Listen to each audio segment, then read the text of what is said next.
And we welcome you into Indianapolis, Indiana. We are on Radio Row, and this is the best podcast available, Combine Edition, here from Indianapolis.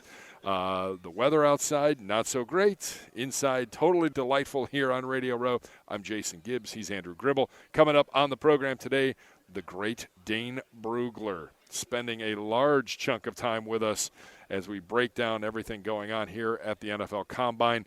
This is where everything gets amped up a lot for the 2020 NFL Draft, Gribs. And the biggest question is the best meal that you've had so far here to date. It's always IREA's. I've already knocked it out. I've gotten it off the to-do list. Gibbs, you passed last night. I don't know why, but you know, hopefully you get it out of the way. It's the best Italian you can get in Indianapolis and quite possibly anywhere else. It's a must stop. I know everyone has a favorite steakhouse they like to go here. I've ended that trend. And a smart decision, by the way. Yeah. IREA's is fantastic. I believe that'll be the Thursday night meal for yours truly. We were at the Pacers game last night. Yeah. So a good time had by all parties. It is business, though, and there is a lot to get to and a lot to digest. And first and foremost, Kevin Stefanski, Andrew Berry talking with the media yesterday on Radio Row. It was all the coaches, all the GMs, quarterbacks, wide receivers, tight ends yesterday. And on Tuesday, it was really, really crazy in the NFL's new format here as the workouts shift to prime time. Your biggest takeaways, though, from Andrew Berry and Kevin Stefanski in their meetings with the media? Yeah, I think they looked really comfortable in their new roles, and I think the big thing was they didn't make a lot of news, which is typically a good thing, and I don't think that they ever came in here intending to make a lot of news. I think the couple of nuggets you could pick up that go toward roster building and this draft is, first off, that they're going to engage in talks with representatives from Joe Schobert. So that is one of the biggest decisions that looms for this team in the offseason. And if you do let Schobert walk and go somewhere else, then that amplifies the need for a linebacker in this year's draft. I think that makes it unquestionable. I think we liked what we saw from Mack Wilson last year. Probably didn't see enough from Taki to have much of a take on him, and you don't know about the status of Christian Kirksey. I think he's another one of those potential decisions that could come down the road. So that's the first big bit of news that's come from here. I did remind people that got excited about the fact that they're talking to representatives. I think they're doing that with a lot of the players. Correct. First off. Secondly, I remember a few years back writing the same story about one Terrell Pryor. When they met with the representatives from him here, they found out that they were far apart at that point in the negotiations, and I think that that's what these meetings will be about with Joe Schobert's agents, with where can they meet, find a common ground that benefits both sides. But clearly a lot of respect from Andrew Berry, who was on with the Browns when they drafted him in the 4th round, and Stefanski hasn't met with him personally yet, but all the reviews are A++ is what he said, and I think that's clear with anyone that's been around Joe Schobert. And I think there's no question that the team views him as a very good player. It's just going to be a matter of can you find the thing that works out best for the team long-term and for Joe Schobert long-term. No decision on Olivier Vernon. I Yeah. think some people were hoping maybe that might come to fruition this week, but it doesn't look to be anything on the horizon that's going to be popping up.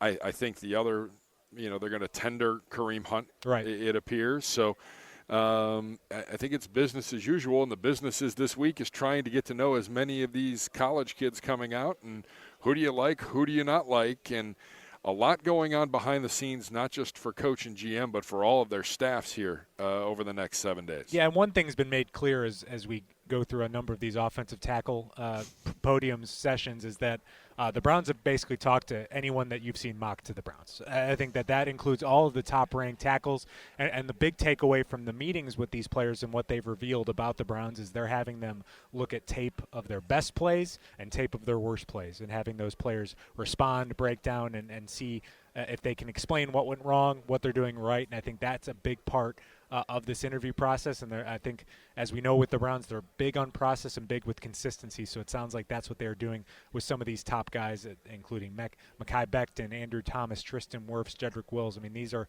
the top guys who really, there is no unanimous opinion on who is the best tackle in this draft. I think it's all going to come down to fit. And the Browns, especially with the wide zone scheme they're going to run, I think they're going to come out of here knowing who are maybe their 1 or 2 best fits at number 10 if they opt to go with a tackle at that spot in the draft. How much does this week play into that, guys moving up, guys becoming that number 1 target? I think it plays a big role in the fact that you're watching these guys on the field that might answer a few questions there, but ultimately it's going to come down to how these guys impress you in person in interviews. I think, the offensive line is such a cerebral position. You have to feel comfortable with a guy that's going to respond well to criticism, break down a playbook, all those kind of things that go into the position. I think you get a good sense of it in these interview sessions, which aren't very long, but then it'll kind of shape your decisions on who you want to bring into campus with those on 30 in-person visits that you're granted. All right, the guys talked at the podium on Wednesday, the big offensive linemen. Was there a takeaway? Is there someone that impressed you, despite the size maybe of some of them that we all talked about? I was there for Mekhi Becton and Andrew Thomas. I sat through their whole sessions, and Mekhi Becton, first off, very confident guy, very large guy. I mean, he said at the podium he was at about 355. He weighed in officially at 364. So he's really big. There's no tackles in the league that are that big. So where he goes, he knows he's going to have to drop some weight. But the thing that makes him such an intriguing prospect is that he is big, but he moves so well. So you think if he can drop some weight, the movement on this guy is big. And Kevin Stefanski said yesterday that movement skills are the thing they value the most in what they want to do at offensive tackle. So he's a really intriguing guy. Andrew Thomas is another very intriguing prospect for this team. Very sharp guy, a lot of diverse interests. He played in the marching band in high school. He would play in the marching band during games, then go play and go back and forth. He also plays the piano. A really interesting guy, a really raw, talented player that could potentially help you on both sides, knows Nick Chubb well, and I think he's someone that is getting projected to the Browns a lot. Becton and Thomas are probably your most consistent, followed closely by Tristan Wirfs, another intriguing prospect who made Bruce Feldman's freaks list for his athleticism. The big question mark with him is that some believe he can play tackle, but his best ultimate position might be guard. Does that make him less intriguing for a team like the Browns that top needs right now are at the tackle positions? All right, I know you have friends in Alabama, having lived down there and covered the Crimson Tide, but we talk about Thomas and Becton and Wirfs, but Willis doesn't seem to get a lot of people talking about him, but yet on most people's boards, he's the number one offensive lineman. Right. I think the reason why we haven't heard much with him in the Browns is that he's usually in most of these situations off the board by the time the Browns pick at number 10. I mean, let's be honest, the Browns, barring any really surprise, are not going to get the first tackle in this draft. I think there's going to be a tackle or two taken if the Browns hold steady at 10. So that's where it comes down to really identifying the fit. I mean, you can maybe get your top guy at 10 even if he's not the top tackle in this year's draft, and that would be the ultimate goal for the Browns in this draft. But Wills is really good, and I think that the question with him is, can he shift easily over to left tackle if you need him to, because he played right tackle because Tua is left-handed. So he'll be an interesting one, but fortunately but unfortunately for the Browns, there's needs at both the tackle positions. So if you think he's a really good right tackle, that's a good thing to have. You might as well put him in there as well. All right, so that's the offensive lineman. A look at the offensive lineman who talked on Wednesday.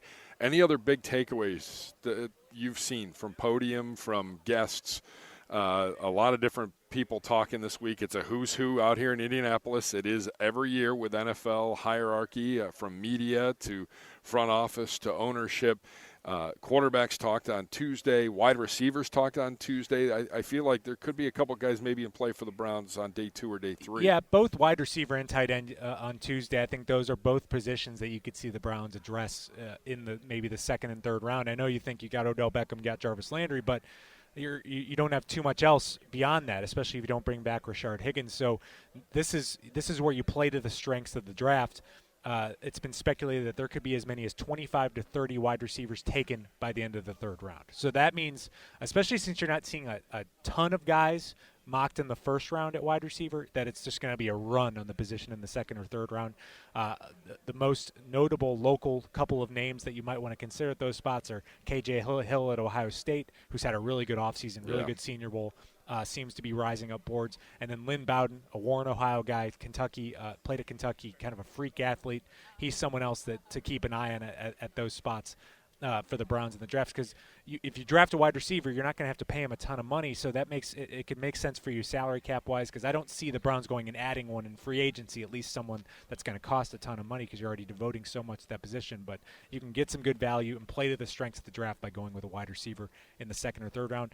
The only potentially local-ish tie at tight end is Adam Troutman, the Dayton tight end who just had a monster senior season. You have to have a monster season to stand out at Dayton and get invited to the Combine. He's someone that could be gone by the end of the third round.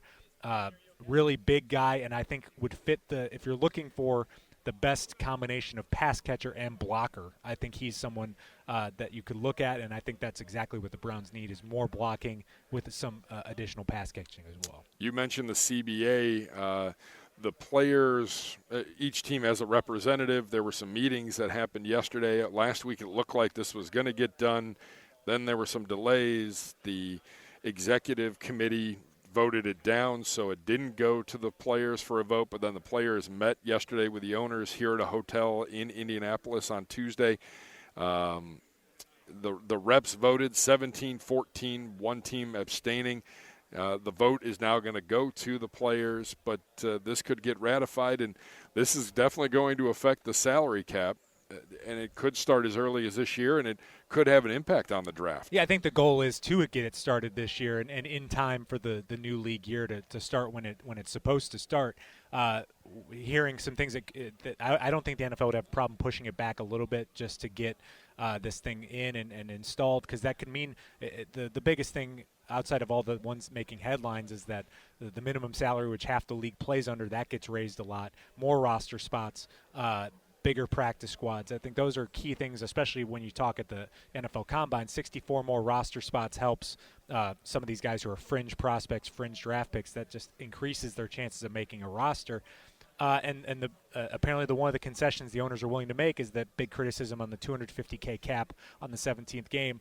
Still, there are some outspoken proponents on this deal from the player side, and the biggest commonality between seemingly on the most outspoken is these guys are the guys that make a ton of money. I mean, so that's why when it goes to that full player vote, most assume that this will pass by a simple majority because it benefits so many other players. But there are some very outspoken people in this, led by Aaron Rodgers, apparently. Yeah, definitely. I know J.J. Watt and Richard Sherman, we've heard from those guys, but Aaron Rodgers definitely has become a focal point in these contract negotiations. Yeah, and his apparent sticking point is not one we've been hearing a lot. He wants even more relaxation on mandated time with the team. Correct, the offseason. That's something that's getting even more relaxed in this deal, but he apparently thinks it's not enough. But it'll be interesting to see how much the vocal star player opinion on this deal affects the vote, but it seems like most in the know think this will pass fairly easily under the constraints of what they need, which is just a simple majority,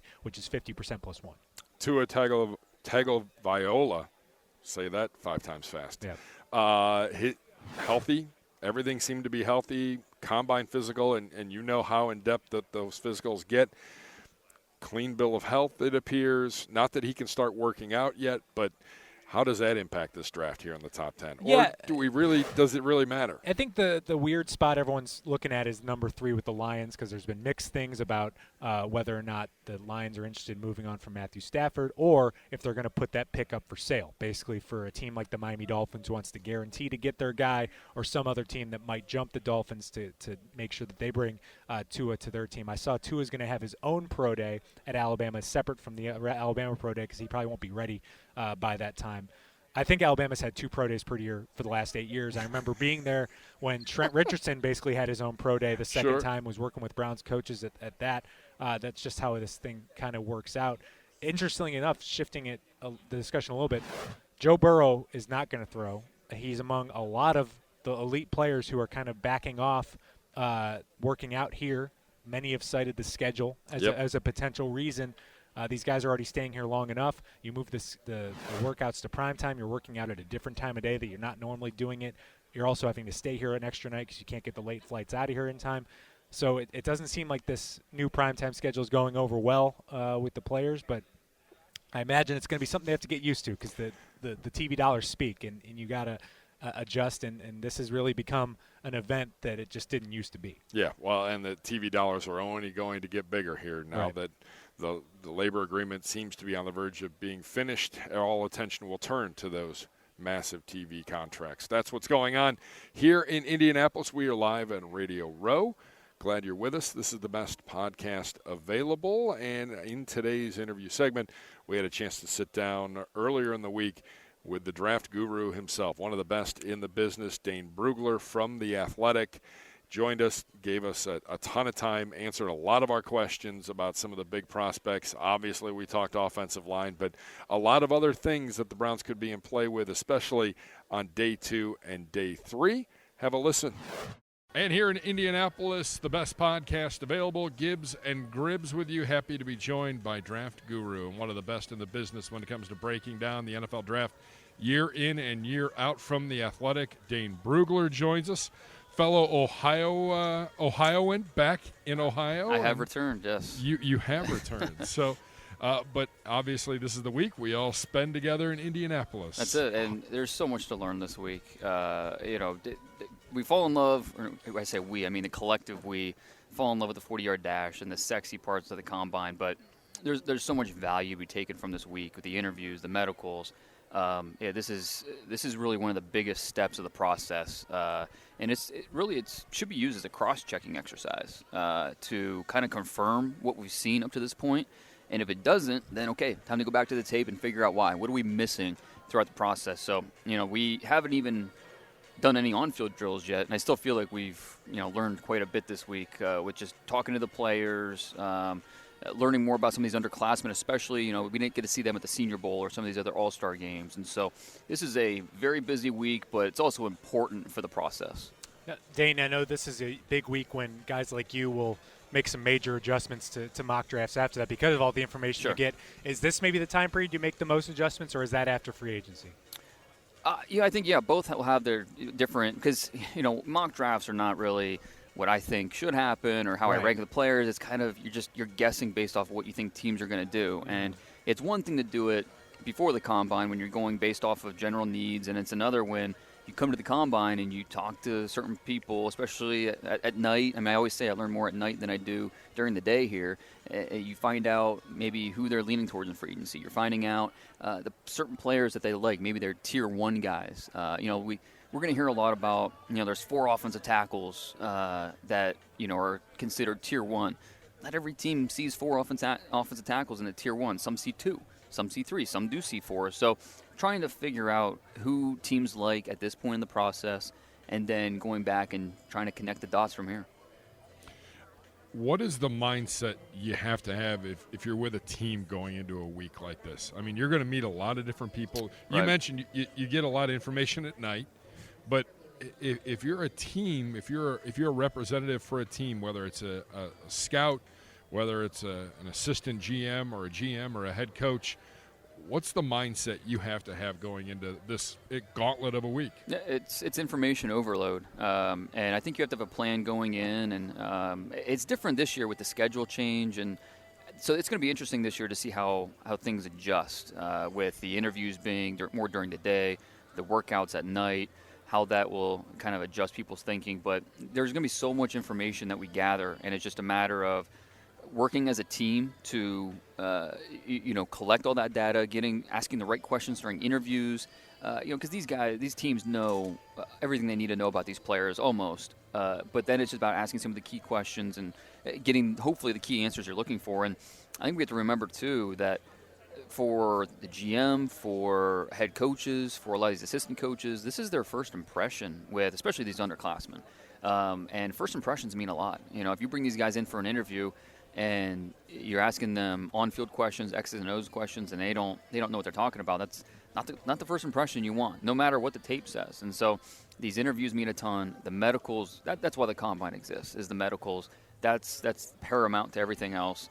So it can be information overload, and it's just on the team to have a game plan going in, everyone working together. And we've seen, this year there's a few teams that left some scouts at home just because to streamline the process. I mean, sometimes there can be too many people when you're trying to decipher all this information. And so I think just like the game of football itself is constantly evolving, we're constantly evolving on how to take all this data, take all this information, and apply it to better find the best fits for our football team. Now, we heard from tackles earlier today, and they all kind of said the same thing about their interview with the Browns, and that they made them watch some good plays and then made them watch some bad plays. What's the value in that exercise, and what is the team trying to gather from those interactions? Definitely to see, to hear it straight from. I mean, you can tell when you watch the tape what's going on technique-wise, or maybe the guy just, he's lacking the base strength. I mean, you can tell, but it's another thing to hear it from the player, the self-diagnose themselves and understand where they think they need to get better, where they know what their strengths are, and so there's definitely value to be had in that. And I think especially this group of tackles, because they're juniors, they're underclassmen, they're still young. I think Jedrick Wills will be 20 years old on draft weekend. And so they're still very young players, and there's still a lot to learn. And they have to know that. How coachable are they? Do they have an understanding of – it's one thing to say they need technique work. It's another to understand that, it's exactly his hand placement, it's his timing, it's his leverage. How technical are they in their understanding of what they were asked to do? And sometimes, without context on tape, sometimes you don't know. Sometimes you don't know how they've been coached. Maybe a player like Mekhi Becton, who coming from that Louisville system, was taught a certain way, and it looks like he's got bad technique on film. But maybe when he explains it, you say, okay, well, that's how he was taught to do things. And so it's extremely valuable to better understand their thinking, their mindset, and just get a better sense for them as football players. No, it seems like everyone has maybe a different top-rated left tackle in this draft, and maybe no one feels great about that being their top-rated guy. What's the reason why there's so many divided opinions on these guys? Yeah, I think you're right. There's no consensus, and I think it just comes down to we all like different ice cream flavors. Yeah. I mean, they offer something different. I think with obviously Mekhi Becton, you have size and just freakish ability. Not many 6'8", 365-pound athletes running around out there, and so he brings something a little different. Jedrick Wills brings something a little different. Tristan Wirfs, such an interesting athlete, and I keep coming back to Tristan Wirfs when I talk about the Browns and the fit that I think he could be. I think analytically he fits. I think athletically with what they would ask of him in this offense, I think that's a fit.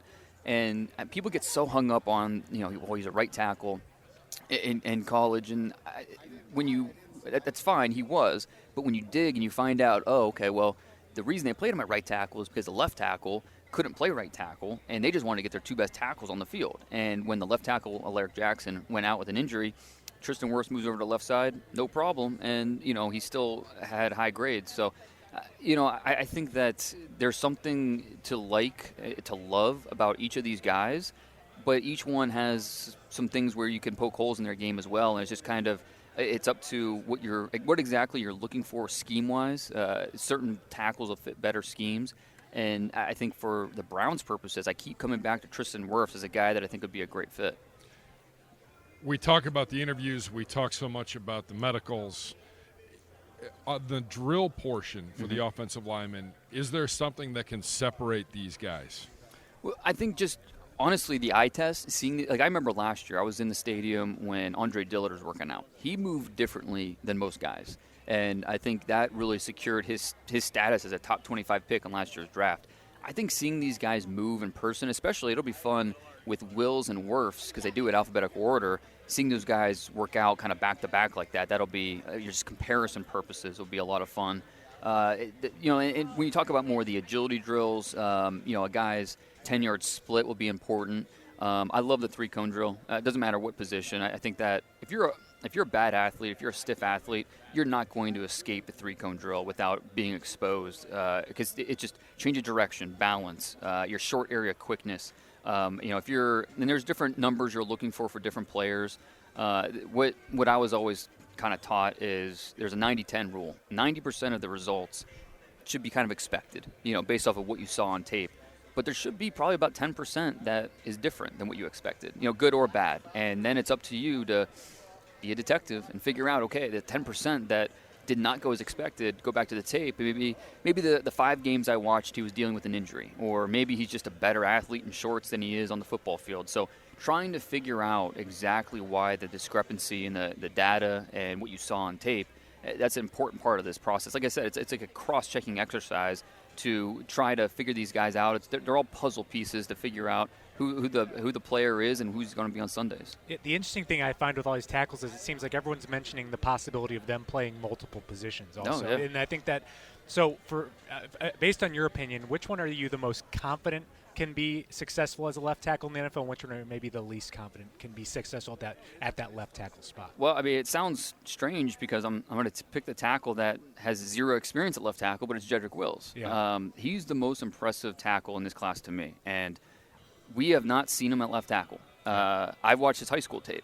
You will not see him at left tackle in high school. He's never played it before, and so there's a projection there. But just watching him move, his tenacity, talking to Tua about him, Tua called Jedrick Wills the alpha of their offense, which is saying a lot coming from the quarterback. So I feel the best about him, left tackle, right tackle. I just want him on my football team. And so it kind of seems weird that the one guy without the left tackle experience I feel best about. But that's the guy I'm betting on, even though and that's part of the draft process. We'll see these guys, line them up in a 3-point stance from the left side, seeing muscle memory, how he does, moving the same way. I think he'll be just fine if he moves over to left tackle. In terms of least, I think Wirfs I feel good about. Becton I feel good about. Andrew Thomas I like a lot. He did a really nice job as right tackle as a freshman before he replaced Isaiah Wynn over at left tackle the last 2 years.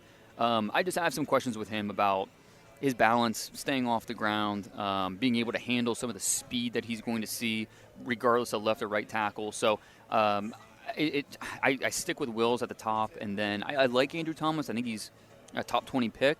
I think he is clearly the fourth out of those four.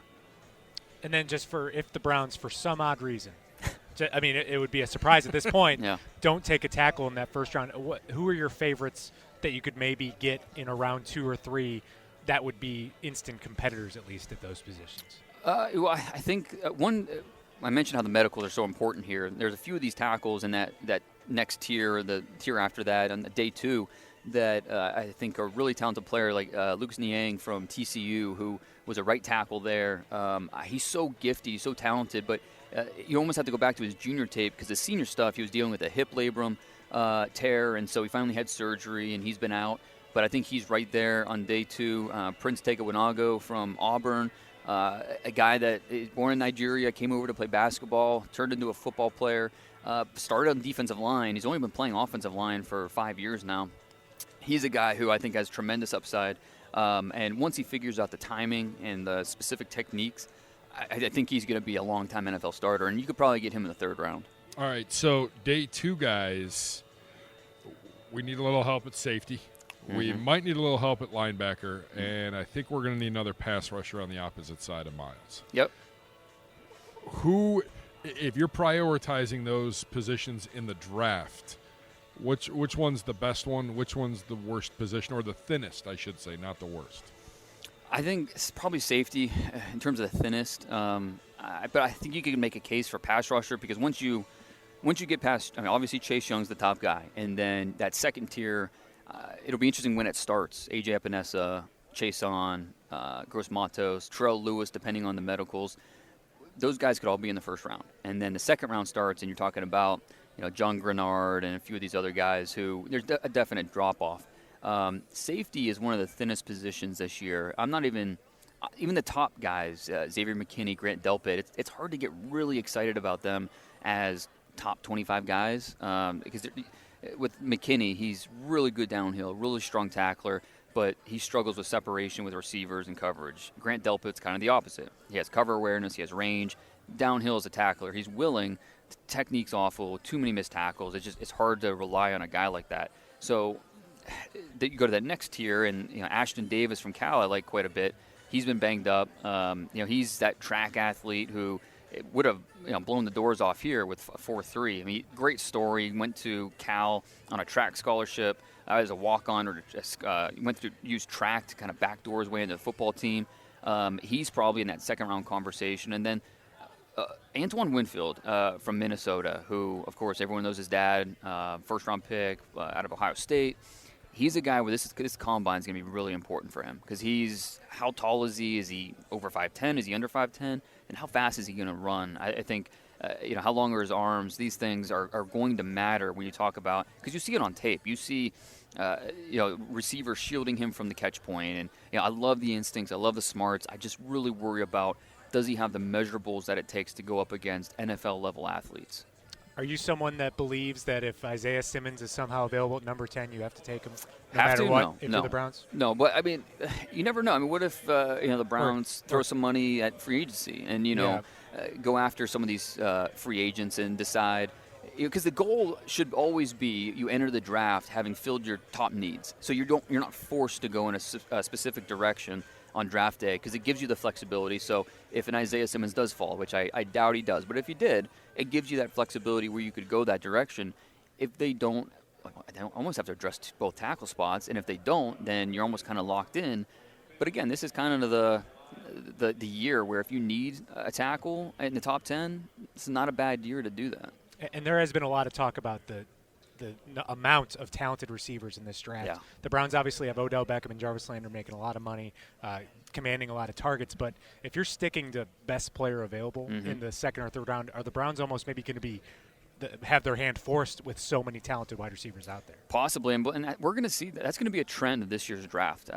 We're going to see teams in the first round say, yeah, we really like Laviska Shenault or T. Higgins, but you know what? We need a tackle, so we're going to take Austin Jackson or Josh Jones or a pass rusher, because we know in the second round and the third round there's going to be good options, and even into the fourth round. I mean, okay, for everyone that's been watching these wide receivers, make a list of your top of who you think should go in the third round. Okay, you're going to end up with over 20 names. Well, eliminate half those guys, and maybe not half, because on average, 12 receivers go in the top 100 every year. This year will be a little bit more, but still, there's going to be players left on day 3 that shouldn't be there. But in most drafts, they wouldn't. But because this draft is so deep and there's only so many roster spots out there for the receiver position, I think we're going to see a lot of teams wait until third round, fourth round, because they feel confident I'm still going to get a very talented receiver. And so, I mean, the Browns could certainly benefit from waiting until the fourth round and getting a Denzel Mims, a Van Jefferson, a Quintez Cephas, guys that normally would go second, third round could possibly slip through the cracks and be a fourth-round pick. All right, I want to go back to Simmons. What do you like about his game? What does he have to work on? Could he be the fastest riser? Could he end up being a top 3 or 4 pick before this is all said and done? Well, yeah, I think so. And the question will be, who's going to be the next defensive player drafted after Chase Young? Sure. I think Okudah certainly has a case, especially when you factor in the importance of that position. Derek Brown is a monster at defensive tackle, but Isaiah Simmons, he has as much a case as anybody. He's the modern day NFL defender, because you can line him up everywhere. He's not a 3-down player; he's a 4-down player. And you can play special teams. You can line him up single high. You can drop him near the box. He can blitz. Blitzing might be what he does best. So there's just so much you can do with a player like that. Where he can get better, he can do a little bit better job. Taking on blocks, stacking, shedding, flowing to the play. He's not a perfect prospect by any means, but he's so much fun. He's going to run in the 4.4s here probably at 228 or whatever he weighs in at, and it's just he might be called a linebacker, he might be called a safety, but I don't know if there's really a designation that accurately depicts what he can do, because he's so versatile and he's so valuable to what he can offer a defense, and there's certainly value in that, and that's why I really can't see him being available there at 10.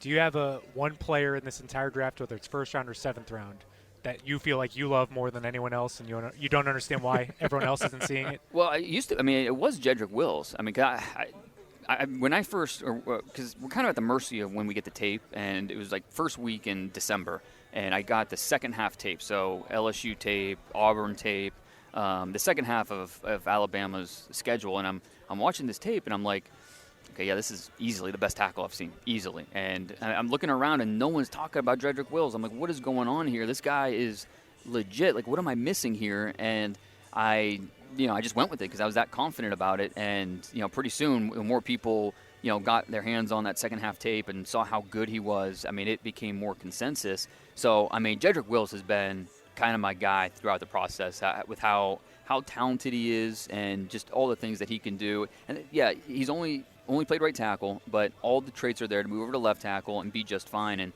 like I said, what Tua said about him being the alpha, that's the kind of stuff that matters. He's the type of guy that loves football. He wants to be the best. I'm betting on a guy like Jedrick Wills.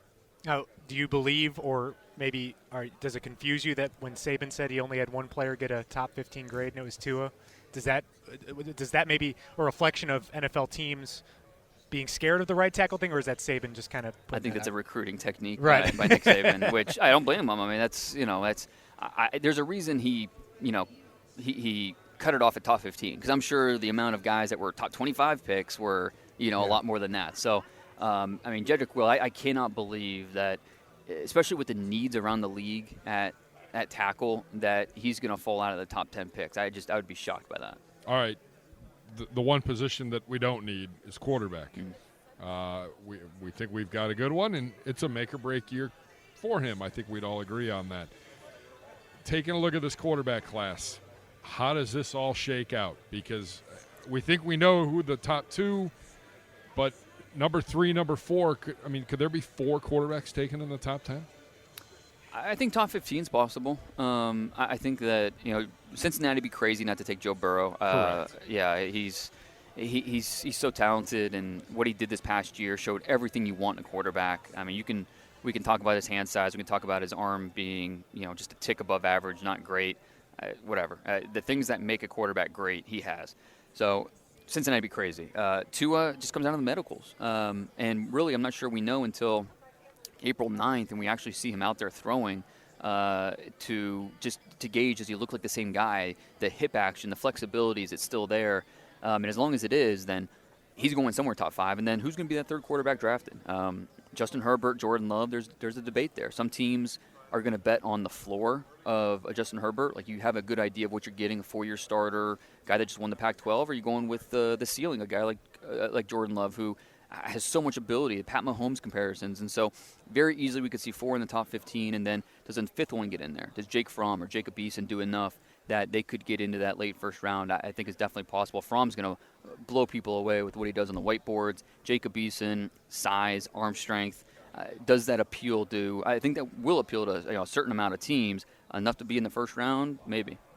Any value in the Browns potentially trading down? Could you see where that value is with this draft class is? There's always value in trading down because it means you're gaining assets, but it would depend on who's there at 10. It'd be tough to trade away from, Jedrick Wills or Becton or Wirfs, in my opinion. It'd be tough to trade away from those guys. But, this is a very top-heavy tackle class, and so Austin Jackson, Josh Jones, I like Isaiah Wilson quite a bit. Those guys in the back half of round 1 would be viable options. Now, that doesn't mean that's the right thing to do, but the smartest thing you can do when it comes to the draft is keep all your options open and answer phone calls, make phone calls, and just lay out all the options and then choose the best option. So it's something they should at least explore, but I think they'd be crazy to trade away from one of these top 3 tackles if that's they do need a tackle come draft time. And there's probably the opposite. There's probably a lot of teams the Browns have to worry about that might take tackles ahead of them, right? Right, and not only a team like the Cardinals, but maybe the Jets at 11, trying to leapfrog the Browns into the top 10. We know there's so many teams across the league that need tackle help, and they know it's no secret that the Browns need tackle help. So they could be targeting that 9th pick as maybe the spot to go get one. And so the Browns have to be very aggressive with how they look at this tackle class and say maybe we need to go up and get our guy if that's what it comes down to, because you need to keep your quarterback healthy. And if they go into the draft with a need at tackle, you need to come away with one of these top guys. All right, before we let you go, and I know you're busy, we appreciate the time here on Radio Row in Indianapolis. It's the best podcast available, Gibbs and Gribble with Dane Brugler from The Athletic. I have to ask, who's the best Ohio State Buckeye coming out in this draft? Outside of Chase Young. Outside of Chase Young. Thank you, Gribble. If it's outside of Chase Young, it's definitely Jeff Okudah. I mean, he's the prototype of what you want at cornerback. He's so talented and he's so smart. And he's a guy that doesn't have a ton of production, but he wasn't challenged a lot. And it's funny listening to people here, receivers here, KJ Hamler from Penn State. Who's the toughest guy you faced in college? Oh, Jeff Okudah. I mean, they don't even have to think about it because it's still Jeff Okudah is still on their mind from that matchup. No question, Okudah. Wouldn't be surprised if he really sets himself apart as the top defensive player, not named Chase Young, out of this class when we look back a year from now, a couple years from now. What about Dobbins? I love him. I mean, he's my top running back, and if we can't go Young, can't go Okudah, I would go with Dobbins. He's going to do well here at the Combine, but aside from that, he's so dang smart when it comes to – some guys are just born to be a running back. He's one of them. He feels openings. His vision's outstanding. He's smart. It's just so impressive with the way he can press the hole, hit it at the exact right time, and then create at the second level. He's got a little elusiveness to him. He has some power. He's got some breakaway speed. Dobbins, to me, is the top running back in this class. All right, Dane, we appreciate the time. Anytime, we look forward to doing a little bit more here with you as we get closer to the draft. And a pleasure to have you back in Ohio. We'll talk some barbecue in the offseason. Can't wait. All right, enjoy the rest of the week here in Indy. Thanks, guys. Special thanks to Dane Brugler for his time. A lot still to come here, though, at the NFL Combine, Gribs, and it starts on Thursday night with the primetime workouts. And I know there's some big names not working out, but there's still plenty to see over the next 4 days on NFL Network. Yeah, it's funny when they build this as primetime, and then I looked at the schedule, and it starts at 4 o'clock. And I was that's because these things are long. It's going to stretch into primetime, but it begins at 4 o'clock, runs through 11. You're going to get your standard. I think they put the biggest possible guys on day one, which is quarterbacks, wide receivers, tight ends. And I think that'll draw a lot of interest, even though your top 2 quarterbacks probably aren't throwing out there. But, yeah, it's going to go I think it'll end a little earlier on Sunday because you only have defensive backs. But, yeah, this will be – everything's shifted up 2 days earlier than it used to be. We'll see how this goes over ratings-wise. We'll see how these guys perform, and ultimately we'll see how many of these guys actually do these workouts. I think a workout to watch after offensive tackles for Browns fans, we just want to see what Isaiah Simmons is doing because that's like the one name we keep hearing as a potential option in the first round that is not an offensive tackle. Yeah, boy. I mean, here's a guy that could move into the top 5. Right. Okudah, the defensive back from Ohio State, all of a sudden now we're seeing mock drafts with him falling to number 9. Yeah. So maybe a little role reversal depending on how the Clemson Star does here over the next few days. We have a few more days where we have podium too, though. A lot of guys talking and some more interviews to conduct over the next 2 days. Yeah, the Browns' needs at safety are going to keep us here till the bitter end on Friday. So we'll be hearing from some guys like a Grant Delpit, Xavier McKinney. Maybe they could be some people that slip to the second round for the Browns, or the Browns that make a move up in the second round like they did last year and get these guys. So it's a position of need, but ultimately one that will be dictated after what the Browns do in free agency. All right, we want to thank Dane Brugler for his time, Ricky Sowinski, Jeff McDaniel, Paul Taylor. For Andrew Gribble, I'm Jason Gibbs. Make sure you log on to clevelandbrowns.com or wherever you get your podcasts. Subscribe today. Like us.